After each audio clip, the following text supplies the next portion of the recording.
Rider na nawala ng balanse sa pakurbang kalsada, nahuli-cam. Rider nakabundol pa ng isang residente. Tutukan sa report. Sapul sa CCTV camera ang pagsemplang ng isang rider at pagbangga ng motor nito sa sibilyang naglalakad sa gilid ng pakurbang bahagi ng National Highway sa Banuar, San Juan, Ilocos Sur. Nagtamo ng sugat ang dalawa, ngunit agad naman nagkaayos ang rider at nasalpok. Bali yung rider po kasi proceeding north siya, mabilis yung pagpapatakbo niya kasi biglang paliko po yon na miscalculate siguro.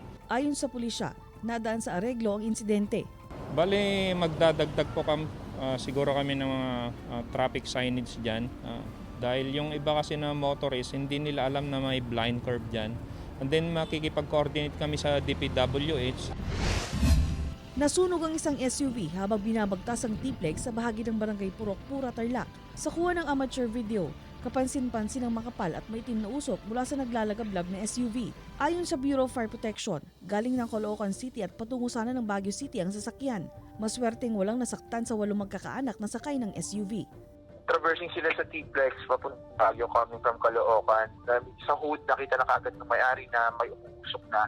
So immediately after niya makita na they over and started to check the vehicle, lalo lumakas yung pag-usok niya. Lumabas na muna sila ng vehicle, then tumawag ng assistance. Marjorie Padua, Balitang Amianan.